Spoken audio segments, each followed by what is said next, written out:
She was sold minutes after pushing life into the world, but he bought her just to give her a new life. It was the kind of night that never forgets how to breathe, still, heavy, and soaked in silence.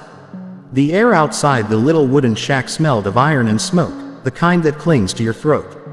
Inside, a woman screamed. Her name was Lila, barely 19. Her fingers clawed at the thin bedsheet as her body twisted in pain. The midwife kept whispering, "Push, child, one more time." And with one last cry that sliced through the silence, life entered the world. A baby girl, small, trembling, and crying as if she already knew what kind of world she'd been born into. But Lila didn't have time to hold her. She barely had time to breathe before the door creaked open. 3 men stepped in, one old, one young, and one who didn't say a word. Their boots tracked mud across the floor. The old one, Mr. Keaton, wore a long coat and a cruel smile that didn't reach his eyes.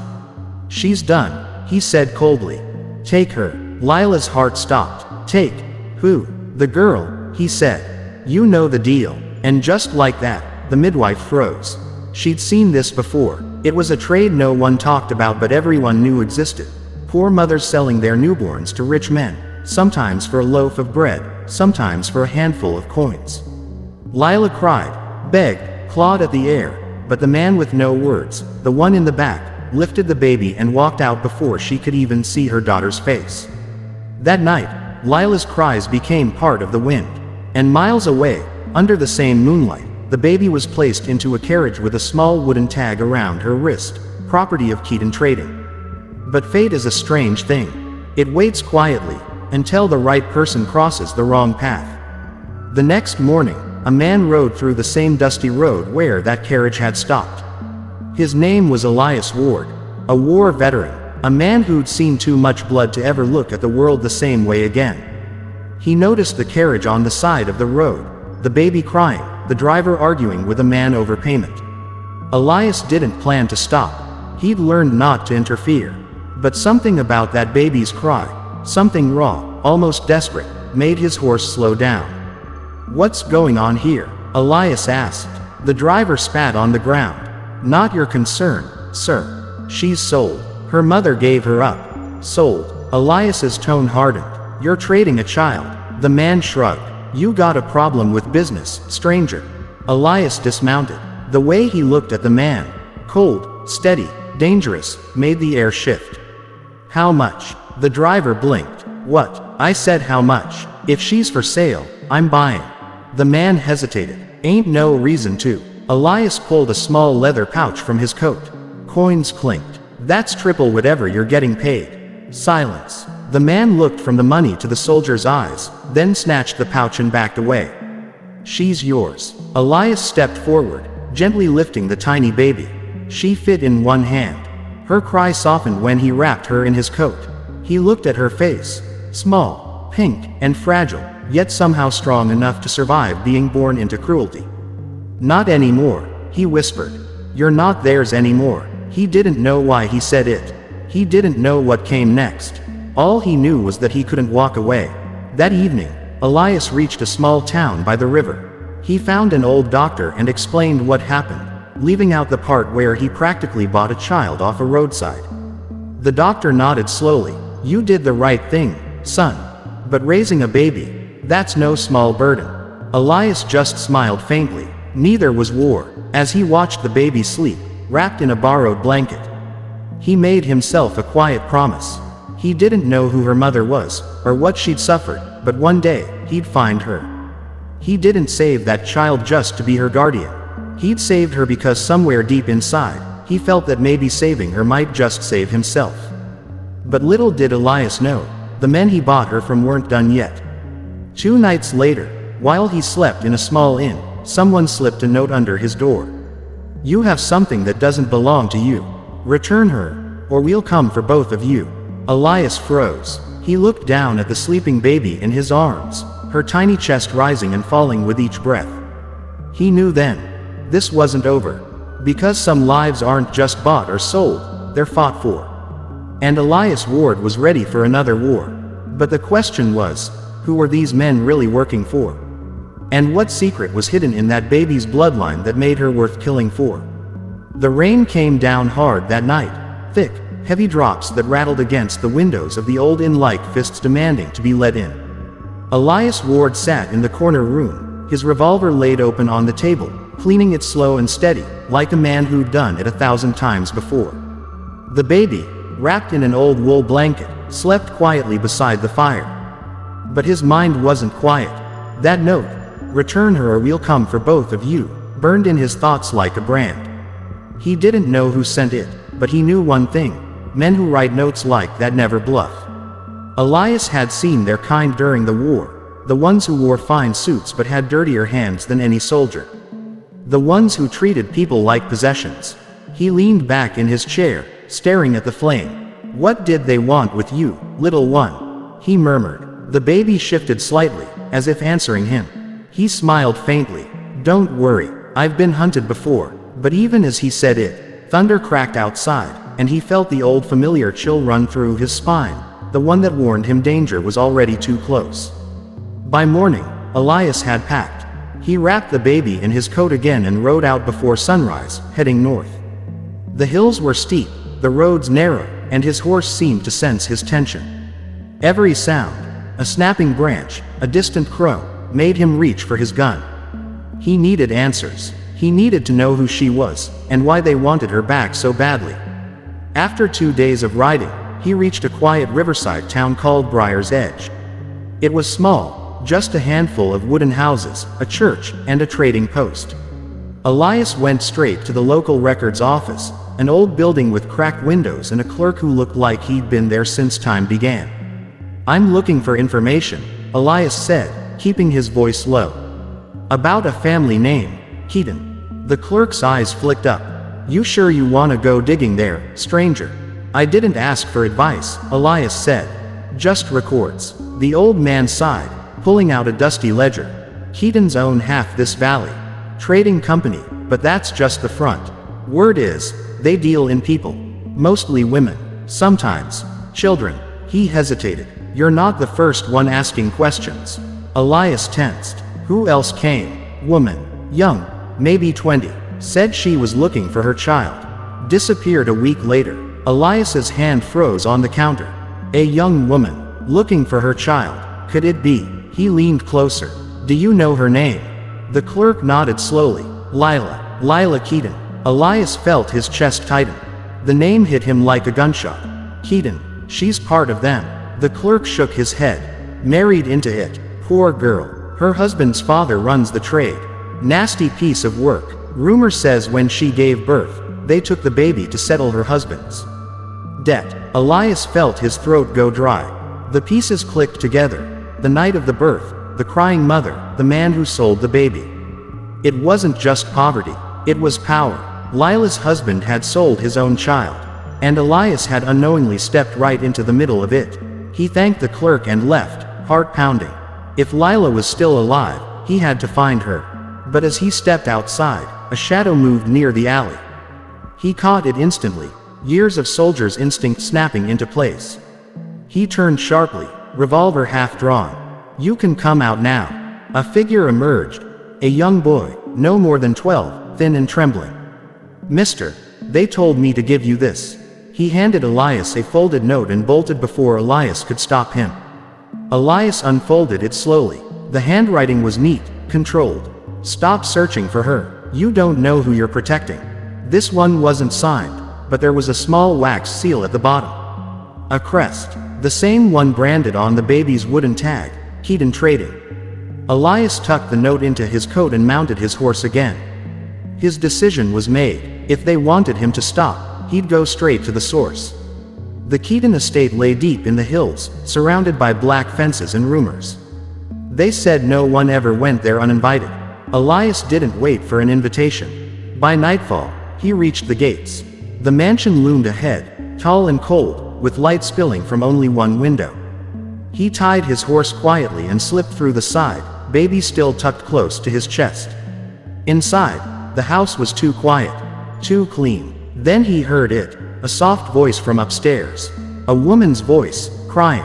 He followed it carefully, step by step, until he reached a door half open. Inside, a woman knelt by a bed, clutching a photograph. Her hair was tangled, her face pale, but her eyes looked like the baby's. "Lila," he whispered. She froze, turning sharply. Who are you?" Elias stepped into the light. I think I have something that belongs to you." He opened his coat just enough for her to see the baby. Her breath broke. "No, it can't be." But before she could move, footsteps thundered down the hall. Men's voices shouted. Lila's face turned white. "They know you're here," she whispered. "You shouldn't have come." Elias tightened his grip on the baby. Too late for that. The door burst open. 2 armed guards rushing in. Elias pulled his revolver and fired once, the shot echoing through the house. One man dropped, the other stumbled back. Lila screamed, grabbing the baby as Elias shoved her toward the window. "Go," he shouted. "Go now." They climbed out into the rain, running through the backyard as thunder cracked above them. Elias fired again, buying them seconds. When they finally reached the trees, both of them were soaked, breathless, shaking. Lila held the baby close to her chest, crying uncontrollably. "Why would you risk your life for us?" she asked. Elias looked at her. This fragile, broken mother who'd already lost everything once. "Because someone had to," he said quietly. "And I've got nothing left to lose." But before they could rest, the glow of lanterns appeared in the distance, moving fast through the trees. They weren't safe yet, and as Elias tightened his grip on his gun and pulled Lila behind him, one question burned in his mind. What was so special about this child, that men were willing to kill for her? Rain poured down like the sky itself was trying to drown the world. Elias and Lila ran through the woods, clutching the baby as the sound of horses thundered behind them. The forest floor was thick with mud, roots, and desperation. Each breath came ragged and sharp, every step an act of survival. Elias stopped beside an old stone wall, motioning for Lila to duck behind it. He cocked his revolver, scanning the darkness. "They're close," he muttered. Lila held the baby tighter. "They won't stop. He won't stop." "Who?" Elias asked. "Henry Keaton," she whispered. "My husband's father. The man who owns everything, and everyone." Elias clenched his jaw. "Not you. Not anymore." Thunder rolled. Lanterns flickered between the trees. Shadows of men searching, calling out to one another. "Spread out. The child's worth more alive than dead," one voice shouted. Lila looked at Elias, fear and confusion mixing in her eyes. Why would they say that? What do they want with her? Elias glanced toward the baby, small, innocent, unaware of the chaos around her. "That's what we're going to find out," he said. He led Lila deeper into the forest, following an old trail that led toward the river. The rain made it hard to see, but Elias moved with the instinct of a man who'd spent years running from worse. They finally reached a small abandoned chapel by the water's edge, its roof half collapsed, its windows shattered. They ducked inside. Lila sank to the ground, trembling. The baby whimpered softly. Elias took off his coat and wrapped it around both of them. For a moment, there was silence, only the rain against the wood, and the sound of Lila's shaky breathing. "I never wanted this," she said finally. "Henry made my husband gamble everything we had. When he lost, Henry said he'd forgive the debt, if he gave him our child." Elias stared at her. "What kind of man does that?" "The kind who thinks he's God," she whispered. "He runs a trade that looks like business but isn't. He sells lives. Young girls, mostly. But my baby, she was different." Elias frowned. "Different how?" "She's not his blood," Lila said quietly. "My husband never knew. She's the daughter of another man, someone Henry despised. Her real father was the one man who tried to expose him. He died before she was born." Elias's eyes widened. "So that's it. Henry wants her gone because she's proof of what he did." Lila nodded slowly, tears running down her face. "He can't let her live." For a moment, the only sound was thunder. Then Elias stood, loading his gun with the last few bullets he had left. "Then he'll have to go through me first." Before Lila could answer, glass shattered, a bullet ripping through the window, striking the altar behind them. They ducked. Voices echoed outside. "Surround the place." Elias grabbed Lila's arm. "There's a tunnel under the chapel. Churches like this always had one. Help me move the floorboards." They pulled up old wood until they found a narrow passage leading into the dark. "Go," Elias said. I'll hold them off. No, Lila cried. You'll die. Elias smiled faintly, the kind of smile that hides a lifetime of ghosts. Maybe, but I've been running from death long enough. You go. Save her. She hesitated, then kissed the baby's forehead, whispered something soft, and disappeared down the tunnel. Elias turned toward the door as the men burst in. Lightning flashed, and for a moment, the soldier came back, the man who'd survived battlefields and nightmares. He fired once, twice, 3 times, each shot echoing like thunder, each man falling where he stood. But there were too many. A bullet tore through his shoulder. He staggered back, clutching the wound, blood soaking his sleeve. Still, he stood tall. Then the last man stepped forward, Henry Keaton himself. Gray-haired, smug, untouched by the rain. Well, Henry sneered, the war hero thinks he's a savior. Elias glared at him. No, just someone tired of watching men like you win. Henry raised his gun. You should have stayed out of this. Elias smirked. You first. Both guns fired at once. The echo rolled through the valley. One final clap of thunder. When the sound faded, only rain remained.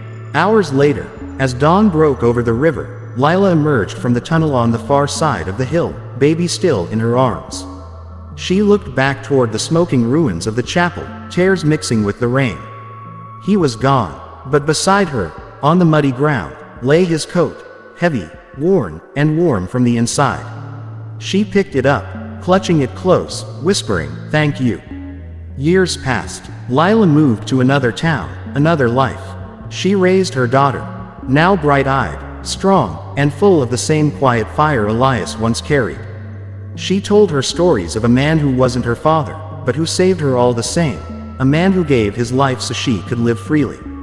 And every night, when her daughter asked, "Mama, what was his name?"